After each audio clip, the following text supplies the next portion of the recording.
इस वक्त मेरी मौजूदगी सिमरिया धाम में है और हमारे साथ चिनाकपन जी महाराज मौजूद हैं। मैं इनसे जानने का प्रयास करूंगा। अभी पवित्र श्रावण मास चल रही है और 2 सोमवारी हो जाने के बाद अब तीसरी सोमवारी है, तो यहाँ से हजारों की संख्या में श्रद्धालु कांवरियों के द्वारा यहाँ से जल लेके और गढ़पुरा स्थित हरिगिरी धाम में जल बाबा का जल अर्पण करते हैं, जल चढ़ाते हैं। तो बाबा इस पे कुछ आप जानकारी दीजिए, कब से मतलब वर्षों से कब से चल जा रही है परंपरा? भारत एक महान देश जहाँ की संस्कृति विश्व संस्कृति की जननी कही जाती है, जहाँ का धर्म सनातन है, मतलब अपौरुषेय है, जिसको किसी ने बनाया नहीं। सनातन धर्म के साथ साथ राष्ट्र हित में, जनहित में, समाज हित में, संस्कृति हित में बहुत सारे धार्मिक संप्रदाय जिनका मूल उद्देश्य है सब उस सत्य को जाने, उस सत्य को जानने के लिए उनकी क्रिया हो और इससे उन्हें जीवन लाभ हो, सुख शांति की प्राप्ति। उसी क्रम में यह अभियान अपने आप में एक विशिष्ट है, जो केवल भारत के लिए नहीं विश्व के लिए अनुकरणीय है। भारत में 12 ज्योतिर्लिंग हैं। भारत में उस प्रकार के विशिष्ट दिव्य स्थली हैं जहाँ श्रद्धा, भक्ति और विश्वास के साथ पुण्यात्मा वृंद जल चढ़ाने के लिए कोई कांवड़ लेकर के चलते हैं, कोई पीठ पर लेकर के चलते हैं, कोई इसी जल पात्र में लेकर के चलते हैं, कोई सवारी से चलते हैं। लेकिन उनकी श्रद्धा, उनकी भक्ति और उनका विश्वास उनके लिए पूर्ण फलदायी होता है। बेगूसराय जो वेद में वेद सूत्र से स्थली के नाम से जाना जाता है। बहुत सारे नाम फिर समयानुसार पढ़ते गए और आज हम सब के सब इसको बेगूसराय के नाम से। बेगूसराय जिला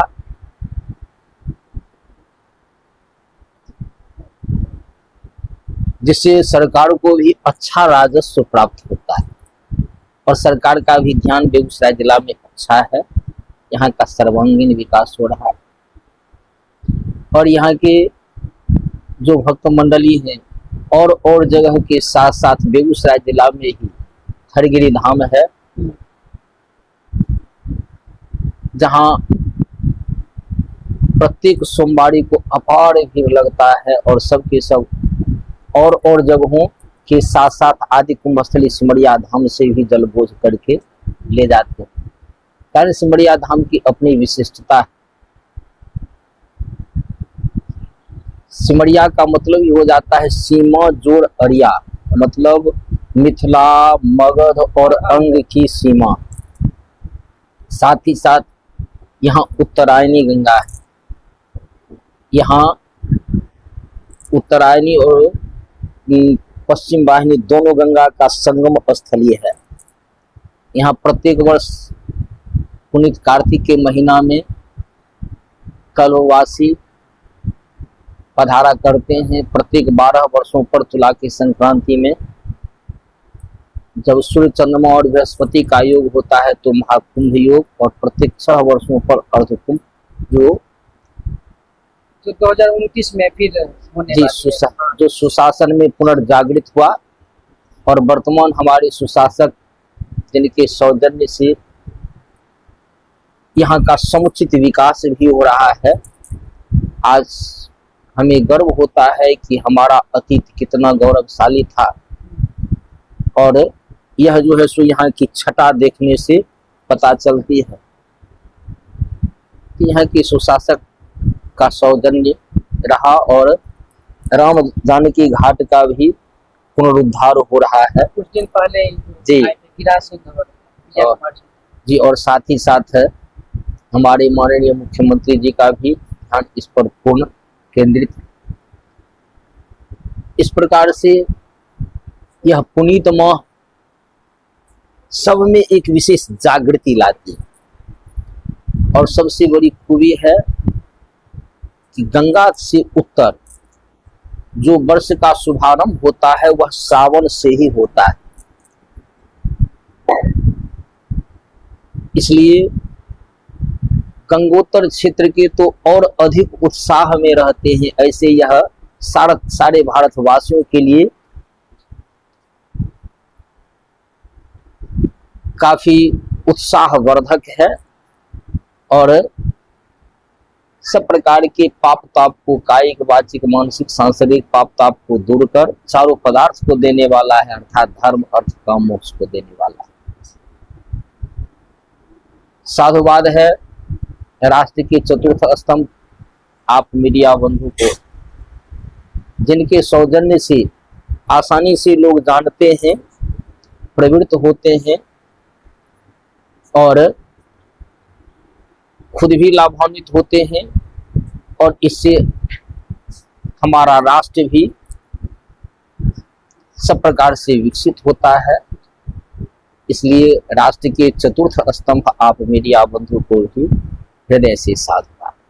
बाबा, एक प्रश्न है ये भी कि सरकार ध्यान दे ही रही है, 2 फेज में सिमरिया का विकास किया जा रहा है। कुछ दिन पहले ही जो मंत्री यहाँ के उद्घाटन किए थे वो काम अभी शुरू भी हो गए हैं, तो इसको किस प्रकार से आप देखते हैं? बहुत अच्छा, मतलब तीव्र गति से और जिस उत्साह से किया जा रहा है, यह आने वाले भविष्य को द्योत करता है कि आज हम अतीत के गौरव को बहुत तीव्र गति से प्राप्त करते जा रहे हैं। और अगर इस प्रकार का सुशासन हमारे बिहार में रहा तो बिहार बहुत जल्द अपने अतीत के गौरव को। बाबा, कुछ दिन के बाद ही चुनाव है बिहार में, तो क्या लगता है कि फिर एनडीए की सरकार आएगी? फिर बिहार अब जागृत बिहार है, इसलिए जो बिहारवासी हैं वे भी सर्वांगीण विकास चाहते हैं, और जो सर्वांगीण विकास चाहते हैं वे तो जरूर इस सरकार को चाहेंगे। जी बाबा, इससे हट के मेरे मन में ये प्रश्न है कि लोग अभी कांवरियों के द्वारा जो दंड करके मतलब जल चढ़ाया जाता है, तो क्या मतलब जरूरी है दंड करके? कोई आदमी दंड के कांवर लेके जाते, तो पैदल मतलब जा रहे हैं, तो केदारनाथ मतलब चले जा रहे हैं पैदल, तो बस हम ये पूछना चाहते हैं मतलब दंड मतलब करके क्यों ऐसा करते हैं? देखिए, तपस्या की विभिन्न प्रक्रियाएं शारीरिक मानसिक दोनों प्रकार की शुद्धि से होती है। दंड देने से एक तो उनके शरीर का सारा रोग दूर होता है, दूसरी बात यह कठोर तपस्या है, मनोनुकूल सफलता मिलती है, और तीसरी बात कि हमारे समाज के लिए भी एक प्रेरणा का स्रोत है कि यह क्लिष्ट तपस्या अभी भी वर्तमान है, कारण कि यह ऋषियों का देश है, और ऐसे ऐसे ऋषि हुए जिन्होंने कठोर तपस्या से अपने शरीर को सुखाया और उस तत्वात्मक ज्ञान को प्राप्त किया, पूर्णत्व को प्राप्त किया, जिसे प्राप्त करने के बाद वे सदा आनंद मग्न और परमार्थ स्वरूप बने। तो इस क्रम में अभी